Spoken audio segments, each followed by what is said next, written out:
सदर मोहतरम से दरख्वास्त करता हूँ कि इस मौके पर हम सब की रहनुमाई फ़रमाएँ और आपके इरशादात को मशाल राह बनाकर हम अपना अगला इल्मी सफ़र इंशाअल्लाह जारी रखेंगे। सदर मोहतरम अल्हम्दुलिल्लाह नहमदुहु व नस्तईनुहु व नस्तगफिरुहु व नुमिनु बिही व नतवक्कलु अलैहि व नऊज़ु बिल्लाहि मिन शुरूरि अनफुसिना व मिन सय्यिआति अमालिना मन यहदिहिल्लाहु फला मुदिल्ल लहु व मन युद्लिलहु फला हादिय लहु व नशहदु अल्ला इलाहा इल्लल्लाह वहदहु ला शरीका लहु व नशहदु अन्न सय्यदना व मौलाना मुहम्मदन अब्दुहु व रसूलुहु सल्लल्लाहु अलैहि व अला आलिहि व अस्हाबिहि अजमईन। मोहतरम बुज़ुर्गों और दोस्तों, इस इदारे के सदर मोहतरम जनाब मौलाना साद साहब, हमारे दोस्त मौलाना कलीमुद्दीन साहब, हमारे अज़ीज़ मौलाना मोइज़ुद्दीन फ़ारूक़ी साहब और हमारे बहुत मोहतरम दोस्त मौलाना सैयद आरिफुद्दीन साहब और स्टेज पर तशरीफ़ फरमा मोहतरम उलमाए किराम, दानिशवरान कौम, मोहतरम बुज़ुर्गों, दोस्तों और अज़ीज़ बच्चों और पर्दे के पीछे तशरीफ़ फरमा हमारी माएँ, हमारी बहनें, हमारी बेटियाँ, आप तवील अरसे से बच्चों के बड़े दिलचस्प, बड़े मुफीद, बड़े मुअस्सिर, बड़े मालूमाती बयानात व प्रोग्रामात सुन रहे थे। उसके बाद हमारे अज़ीज़ हज़रत मौलाना मोइज़ुद्दीन फ़ारूक़ी साहब ने मौके की मुनासबत से जिन बातों की ज़रूरत थी उन तमाम बातों को पूरी तफसील से बता दिया। मेरा ख़्याल ये है कि ये जलसा तकरीबन 3 साढ़े 3 घंटे से चल रहा है। एक अच्छे मुकर्रिर की पहचान ये है कि वो मौके की नज़ाकत को समझता हो। अल्लाह के रसूल सल्लल्लाहु अलैहि वसल्लम ने एक सही हदीस में इरशाद फरमाया कि 7 दिन में एक बार दीन की बात कहना और ज़रूरत हो तो 7 दिन में 2 बार दीन की बात कहना, मज़ीद ज़रूरत हो तो 7 दिन में 3 बार दीन की बात कहना,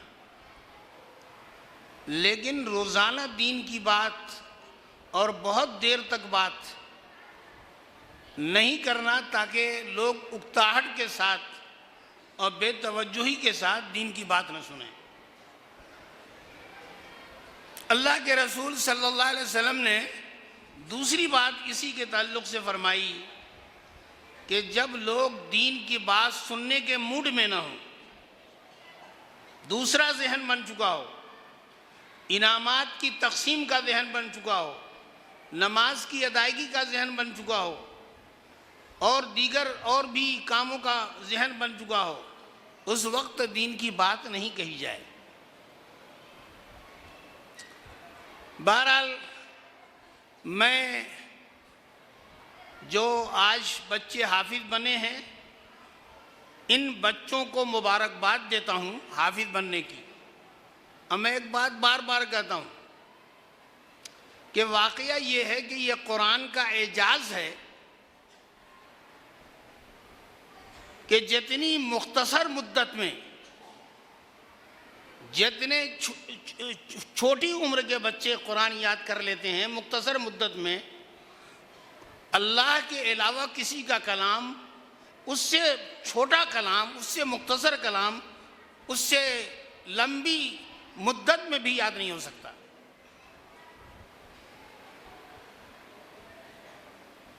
तारीख़ में आता है कि एक साहब ऐसे भी गुजरे हैं जिन्होंने कुरान पाक को सिर्फ 3 दिन में याद कर लिया, सिर्फ 3 दिन में याद कर लिया। लेकिन वही साहब इतना भूलने वाले थे, इतने भूलने वाले थे कि हर हफ्ते जुमे के दिन एक मुश्त से ज़ायद दाढ़ी नीचे से काट लिया करते थे। एक दिन जब एक मुश्त से ज़ायद दाढ़ी काटने के लिए बैठे तो बजाय इसके कि नीचे से काटें, ऊपर से काट लिया। अब पूरी दाढ़ी उनके हाथ में आ गई। मौलाना ने सही कहा कि वाकया ये है कि ये बच्चे जो हाफिज बने हैं, जैसे ये मुबारकबाद के मुस्तहिक हैं, मेरे ख्याल में इनकी माँ, इनकी बहन और इनके घर की कोई खातून ज़रूर जो है इनकी तालीम और तरबियत में मौसर रही होंगी। किसी आदमी के बनने में या किसी भी आदमी के बिगड़ने में किसी न किसी खातून का हिस्सा होता है। वो खातून अक्सर बेशतर माँ की शक्ल में होती है, कभी बहन की शक्ल में होती है, कभी किसी दूसरी शक्ल में होती है। अभी जैसा कि मौलाना ने बताया कि मुहम्मदुर रसूलुल्लाह सल्लल्लाहु अलैहि वसल्लम को कारे नबुवत को बर्दाश्त करने के लिए और उस मुश्किल घड़ी में अगर किसी ने तसल्ली दी थी तो अज़वाज मुतहरात में ज़ौजे मुतहरा अव्वल खातून हज़रत खदीजा बिन्त खुवैलिद रज़ी अल्लाह अन्हा थी। इसलिए किसी बच्चे के बनने में, किसी बच्चे के हाफिज बनने में, आलिम बनने में या किसी तरह का भी इल्म में नुमाया किरदार अदा करने में बच्चे की मेहनत से ज़्यादा, बच्चे के हाफिज़े से ज़्यादा बहुत ज़्यादा दखल होता है उसकी माँ का या उसकी बहन का।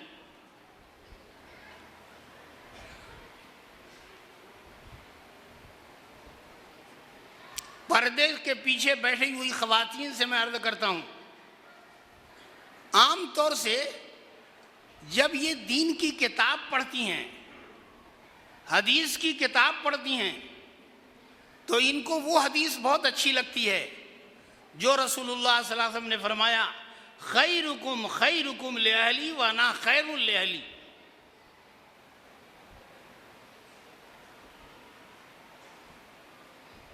इस हदीस की तशरीह इसी बगल में जामा मस्जिद में एक आलिम दीन से मैंने सुनी कि इस हदीस का मतलब है कि औरत के खाना बनाने की जिम्मेदारी नहीं है, या तो शौहर खाना बनाए या होटल से खाना लाए। प्लेट धुलने की जिम्मेदारी भी नहीं है, सलाद काटने की जिम्मेदारी भी नहीं है, दस्तरखान लगाने की जिम्मेदारी भी नहीं है। सब काम शौहर करे, बेगम से कहे कि आप खाना खाइए और खाना खा करके चले आइए। ये मैंने इसी जामा मस्जिद में तकरीर करते हुए सुना एक आलिम दीन।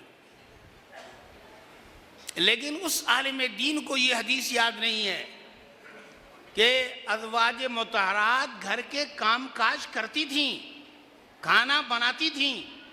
एक हदीस है कि अल्लाह के रसूल सल्लल्लाहु अलैहि वसल्लम की बारी हज़रत आयशा रज़ी अल्लाह अन्हा के यहाँ थी।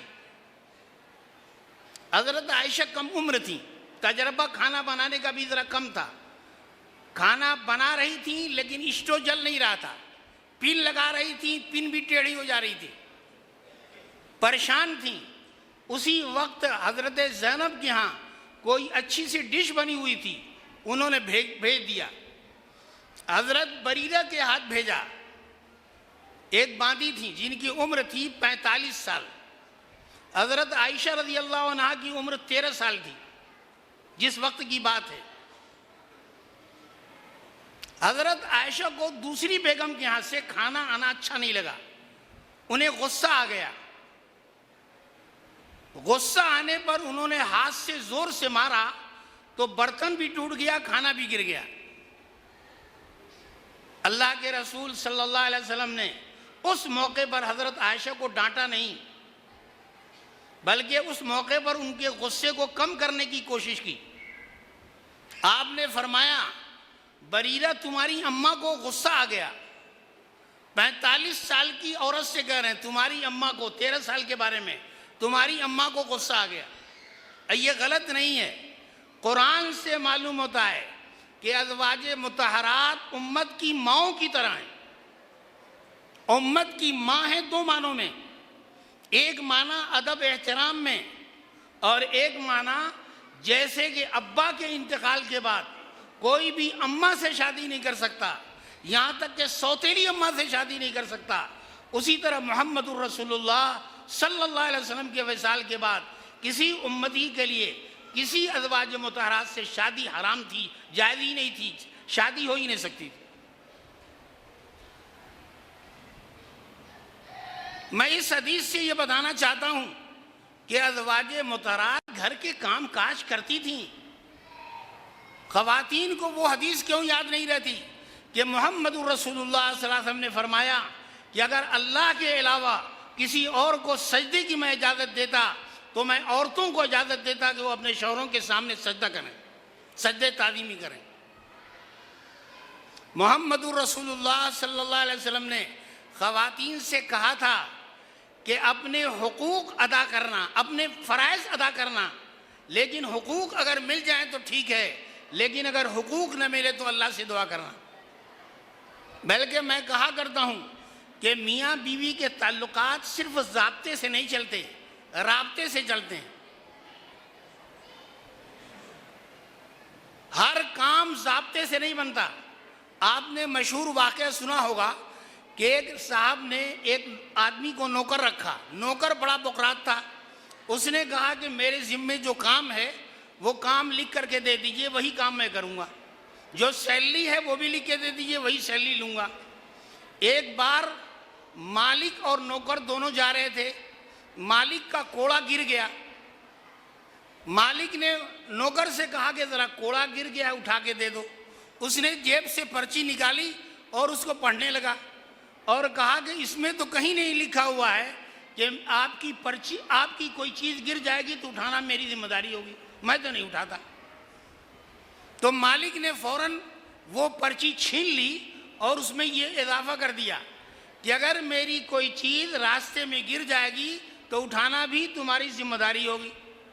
उसने फ़ौरन उठा दिया। लेकिन जब दोनों घर पहुँचे तो नौकर एक पॉलिथीन लेके आया। पूछा कि इसमें क्या है? कहा कि रास्ते में जो घोड़ा लीद करता रहा, पाखाना करता रहा, वो आप ही की चीज़ थी, गिर गई थी, और आपने कहा कि कोई चीज़ मेरी गिर जाएगी तो उठाना जिम्मेदारी होगी, मैं उठा के लाया हूँ। वाकया ये है कि सड़क पर सामने से गाड़ी आ रही हो, आप भी गाड़ी लेके जा रहे हैं, अगर दोनों अड़ जाएं कि साइड वो देगा मैं नहीं दूंगा, वो कहे कि वो साइड देगा मैं नहीं दूंगा, तो जाहिर है कि एक्सीडेंट होना है। ऐसी सूरत में लोग अना का मसला नहीं बनाते, बल्कि कोई भी साइड दे देता है और हादसा टल जाता है। तो उसी तरीके से मियाँ बीवी में जब कभी एक को गुस्सा आ जाए तो दूसरे को समझदारी से काम लेना चाहिए और दूसरे को उस वक्त कम से कम नर्म हो जाना चाहिए, ताकि जो तलाक के वाक़यात होते हैं और ख़ानदान बिगड़ रहे हैं, मसाइल पैदा हो रहे हैं, तलखियाँ पैदा हो रही हैं, घरों में लड़ाइयाँ हो रही हैं, वो बंद हो जाए। मेरे अजीज़ बच्चों, आप लोगों को बहुत सारे लोगों ने इनाम से नवाजा और यकीनन आप लोग इनामात के मुस्तहिक़ हैं, बहुत इनाम के मुस्तहिक़ हैं। लेकिन यानी इनाम देने वालों की तारीफ़ करने और उनको मुबारकबाद देने के साथ मैं एक वाक़या सुनाता हूँ। एक साहब बड़ा करतब जानते थे, यानी कारनामा अंजाम देने का हुनर था। उन्होंने एक दीवार से दूसरी दीवार तक एक रस्सी बांधी और उस रस्सी पर पांव रखकर चलते हुए इस छत से और इस दीवार से दूसरी छत तक पहुंच गए। बहुत सारे लोग देख रहे थे। लोगों ने तालियां बजाई, तारीफ की और कहा कि इन्होंने तो बड़ा कारनामा अंजाम दिया कि रस्सी पर पांव रख करके चलते हुए आम रास्ते की तरह चलते हुए गुजर गए।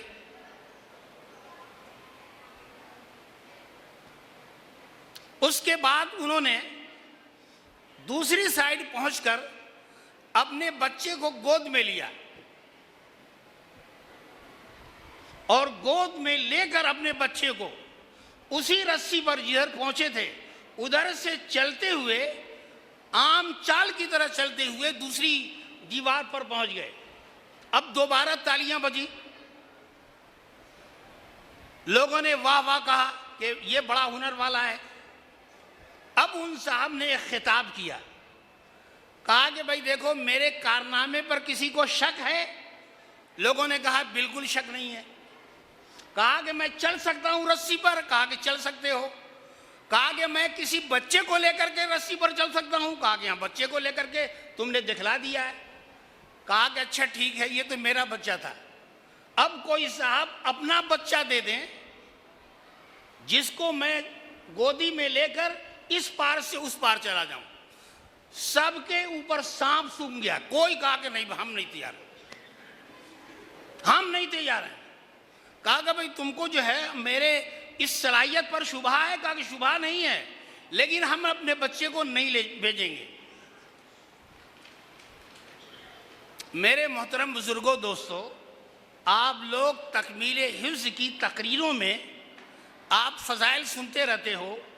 ये सुनते रहते हो कि हाफिज़ कुरान को, उसके वालिदैन को ताज पहनाया जाएगा, इज़्ज़त का ताज पहनाया जाएगा। आप ये सुनते रहते हो कि उसके अहले खाना में 10 की मग़फ़िरत हो जाएगी, उसके इशारे पर, उसके कहने पर, जो जहन्नम के मुस्तहिक़ बन चुके हैं। और हाफिज़ कुरान को आप लोग इनामात से नवाजते हो, लेकिन क्या दिल दिमाग में ये जज्बा पैदा होता है कि हम अपने बच्चे को भी हाफिज बनाएंगे? दूसरे के बच्चों को इनाम देना ठीक है, बहुत अच्छी बात है, लेकिन इस तरह के प्रोग्राम में और इस तरह के वाज को सुनकर आपके दिल दिमाग में जज्बा पैदा होना चाहिए कि मैं क्या है, मैं खुद अपने बच्चे को हाफिज कुरान बनाऊंगा। वैसे बहुत ज़्यादा मायूस होने की ज़रूरत नहीं है। अल्लाह का फजल करम है, अल्लाह रब्बुल इज़्ज़त कुरान का मुहाफिज है। कुरान में गारंटी ली है कि कुरान की हिफाजत करेगा, ता क़यामत हिफाजत करेगा, कुरान के अल्फाज के भी, मानी के भी। इसी वजह से सेहत के साथ कुरान पढ़ने का भी हमेशा से रिवाज रहा है। कुरान के हाफिज भी बन रहे हैं, कुरान के मानी के जानकार बन रहे हैं। एक ज़माना था कि औरंगाबाद में बाहर से हाफिज आते थे। अब तो अच्छे अच्छे हाफिज़ों को मस्जिद नहीं मिलती।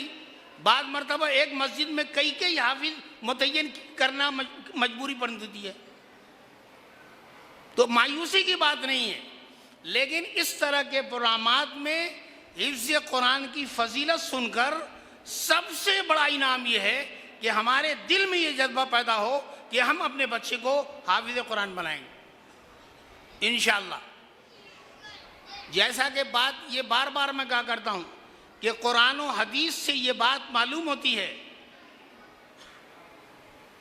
कि वालिदैन की बच्चों के ताल्लुक़ से 3 जिम्मेदारी है, और एक जिम्मेदारी ये है कि बच्चे को मोमिन बनाना, बच्चे को अकीदा सिखाना, बच्चे को नमाजी बनाना, बच्चे को इंसान बनाना, बच्चे को नमाज, रोज़ा और दीगर फ़राइज़ को सिखाना और इसका आदी बनाना। बकिया ये कि आलिम बनाना, हाफिज़ बनाना, ये ज़रूरी नहीं है, ये फ़र्ज़ किफ़ाया है। बल्कि मुल्क व मिल्लत को जिन दीगर उलूम की ज़रूरत है, जो दीनी उलूम के अलावा दीगर उलूम हैं, अगर मुल्क व मिल्लत को उनकी ज़रूरत है तो वो तालीम दिलाना भी फ़र्ज़ किफ़ाया होगा। लेकिन हर बच्चे को अकीदा सीखना ज़रूरी है, ईमान सीखना ज़रूरी है, फ़राइज़ का इल्म सीखना ज़रूरी है। अगर नमाज फ़र्ज़ है तो ये सीखना फ़र्ज़ होगा कि नमाज के लिए वज़ू ज़रूरी है। अगर वज़ू करना फ़र्ज़ है तो ये जानना ज़रूरी होगा कि फ़िक़्ह हनफ़ी के एतबार से वज़ू में 4 फ़र्ज़ है, शाफ़इयों के यहाँ 6 फ़र्ज़ है, मालिकियों के यहाँ 7 फ़र्ज़ है। ये जानना हनफियों के लिए ज़रूरी है कि 4 फ़र्ज़ है।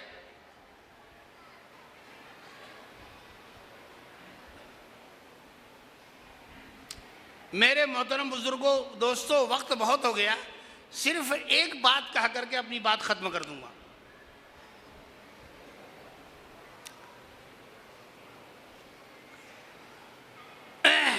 वो आखिरी बात ये है कि 24 घंटे में अल्लाह के बेशुमार इनामात व एहसानात से हम फ़ायदा उठाते हैं। बेशुमार इनामात व एहसानात से फ़ायदा उठाते हैं। अच्छा, वाक़या ये है कि इनामों एहसान की कद्र कब होती है? जब इनामों एहसान छिन जाए। आमतौर से इनामों एहसान जब मिलता रहता है तो कद्र नहीं होती। अल्लाह के रसूल सल्लल्लाहु अलैहि वसल्लम ने फरमाया, दो नेमतें ऐसी हैं कि जब तक रहती है कद्र नहीं होती, जब छिन जाती है तो कद्र होती है। उनमें से एक सेहत है, दूसरे टाइम और यकसुई है। हमें आंखें मिली हुई हैं, इन आंखों की कद्र नहीं है। पूछो उन लोगों से जिनकी आंखों की बिनाई नहीं है। अल्लाह के रसूल सल्लल्लाहु अलैहि वसल्लम ने फरमाया कि हदीस कुदसी में अल्लाह रब्बुल इज़्ज़त फरमाते हैं कि अगर मैंने किसी की बिनाई ले ली, आंखों की रोशनी ले ली, तो जन्नत से कम बदला नहीं दूंगा मैं। आंखों की शक्ल में, दांतों की शक्ल में, कान की शक्ल में, मुंह की शक्ल में, पैर की शक्ल में, गुर्दे की शक्ल में, फेफड़े की शक्ल में, दिल दिमाग की सूरत में अल्लाह रब्बुल इज़्ज़त ने बेशुमार इनामात किए।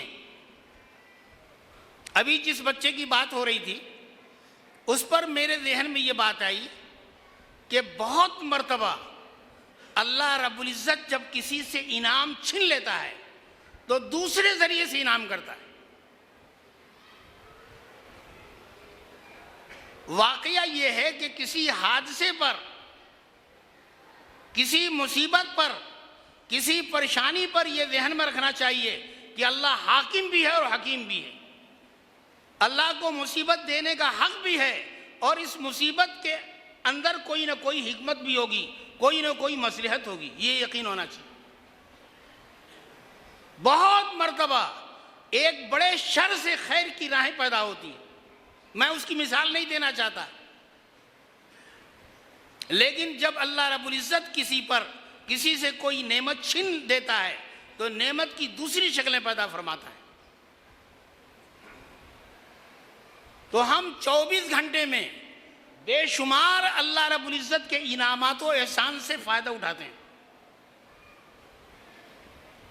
इतने इनामात हैं कि अगर 24 घंटे अगर हम जो है सजदे में रहें तो अल्लाह रब्बुल इज़्ज़त के इनाम और एहसान की कदर अदा नहीं होगी। उसी तरीके से 24 घंटे में बेशुमार हमसे गुनाह होते हैं।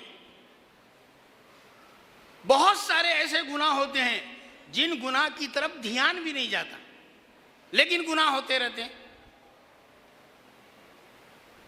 तौबा जब एहसास ही नहीं होता तो तौबा की तौफीक होने का कोई मतलब नहीं।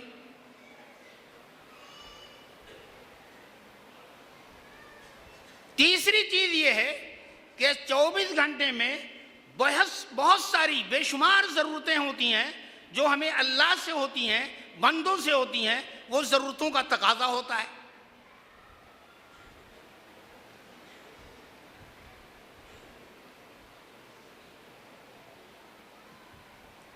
इसलिए ऐसा मुनासिब मालूम होता है कि 24 घंटे में किसी न किसी वक्त 2 रकात नमाज पढ़ी जाए। वो नमाज सलातुल शुक्र भी रहे, सलातुल हाजा भी रहे, सलातुल तौबा भी रहे। हदीस से मालूम होता है कि नफली इबादतों में और नफली नमाजों में एक नमाज में कई नमाज की नियत की जा सकती है। एक फर्ज में कई फर्ज की नियत नहीं हो सकती। जैसे आप जानते हैं कि तुलुए फजर सादिक के बाद 2 रकात सुन्नत पढ़ना है और मजीद नफिल नहीं पढ़ना है। अब तुलुए फजर सादिक के बाद 2 सुन्नत 2 फर्ज पढ़ना है, लेकिन हमको तहियतुल मस्जिद का सवाब भी चाहिए और तहियतुल वुज़ू का सवाब भी चाहिए, और वो पढ़ना मना है। तो हम कैसे उसका सवाब हासिल करेंगे? उलमा ने लिखा है कि आप घर में वुज़ू कीजिए, घर में 2 रकात नमाज पढ़िए उसी 2 रकात में फजर की 2 सुन्नतों की नियत कीजिए और 2 रकात जो है तहियतुल वुज़ू की भी नियत कीजिए। 2 पढ़ेंगे 4 का सवाब मिलेगा। मस्जिद में जब पहुंचे, फर्ज में जब शरीक हों, उसमें नियत कर लीजिए कि ये 2 फर्ज भी है, 2 तहियतुल मस्जिद भी है। नियत कर लेंगे, 2 की नियत करेंगे, 2 नमाजों की नियत करेंगे, 2 पढ़ेंगे 4 का सवाब मिलेगा। लेकिन फर्ज में किसी और फर्ज की नियत नहीं होगी। 1 महीना फजर की नमाज नहीं पढ़ सके थे, एक दिन फजर पढ़ा और ये कहा ए अल्लाह ये 1 महीने के फजर के बदले में है, ऐसा नहीं है। तो हम 24 घंटे में एक बार 2 रकात नमाज पढ़ें नफली,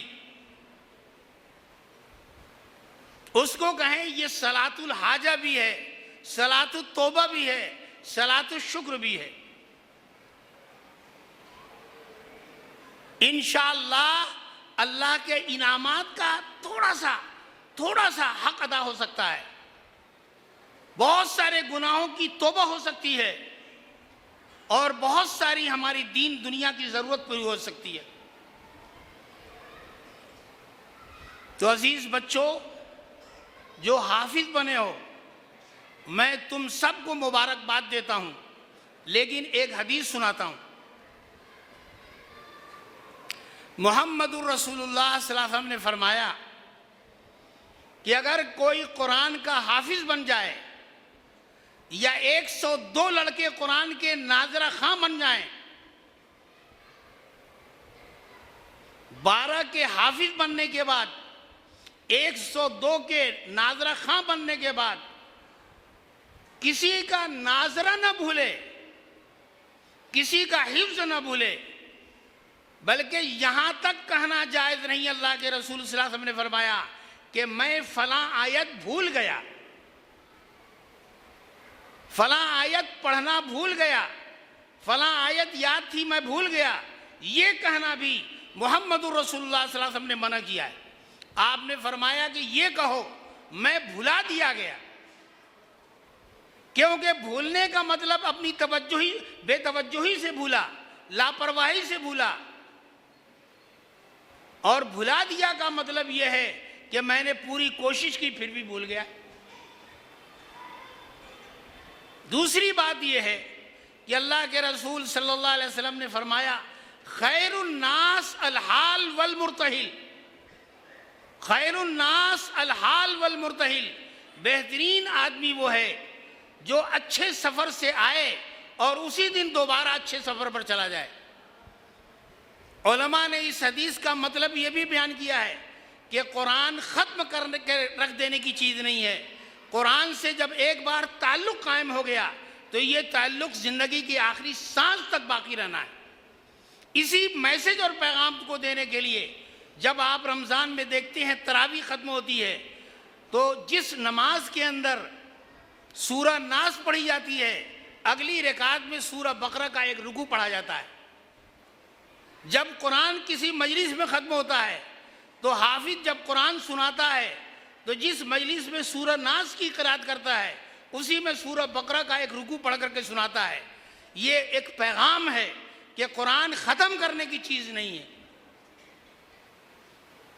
कुरान से जब एक बार ताल्लुक़ कायम हो गया तो ज़िंदगी के आखिरी सांस तक ये ताल्लुक़ रहना चाहिए। जैसे मैं कहा करता हूँ, जैसा कि मौलाना ने फरमाया, जब मैं शुरू में आया था तो यहाँ के लोग मिलते थे, जाते थे तो कहते आता हूँ, हाजिर होता हूँ। पहली बार मैंने सुना कर रहे थे आता हूँ, हाजिर होता हूँ, तो हम समझे कि शायद थोड़ी देर में किसी काम के लिए गए फिर वापस आ जाएंगे। बाद में ये मालूम हुआ कि नहीं, यहाँ की इस्तिलाह है, जाने को आता हूँ कहते हैं। लेकिन जब मक्का मदीना जाते हैं तो उस वक्त ये नहीं कहते मक्का होके आता हूँ, बल्कि क्या कहते अब मक्का जा रहा हूँ। यानी मक्का जाकर आना अच्छी फाल नहीं है और किसी से मिल करके जाना बिल्कुल जाने का लफ्ज़ नहीं, आने का लफ्ज़ इस्तेमाल करते हैं। तो उसी तरीके से कुरान के लिए ये लफ्ज़ इस्तेमाल नहीं किया जाए कि कुरान ख़त्म हो गया, मुकम्मल हो गया। कुरान ख़त्म कर देने की चीज़ नहीं है। ये थी मुख्तसर गुजारिशात, वक्त बहुत ज़्यादा हो गया। मैं एक बार फिर मुबारकबाद देता हूँ। अल्लाह रब्बुल इज़्ज़त इस इदारे को भी कायम दाम रखे और इन बच्चों, ये बच्चे आज कुरान के अल्फाज के हाफिज़ बने हैं, इंशाअल्लाह कुरान के मानी के भी आलिम बनेंगे।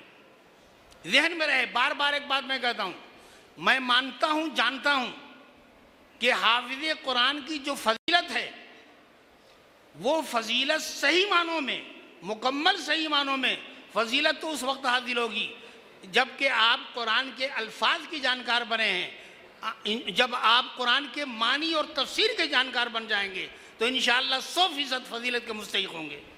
तो ज़रूरत इस बात की है कि नीयत कर लें ये बच्चे कि ये बच्चे आलिम बनेंगे, कुरान के आलिम बनेंगे इंशाअल्लाह, कुरान के मानी और मतलब तफसीर को जानने वाले बनेंगे। ये नीयत करें ताकि हिफ्ज़ कुरान की जो फजीलत है 100% इनको हासिल हो जाए। अल्लाह रब्बुल इज़्ज़त कहने सुनने से ज़्यादा अमल की तौफीक अता फरमाए। वाखिर दावाना अल्हम्दुलिल्लाह।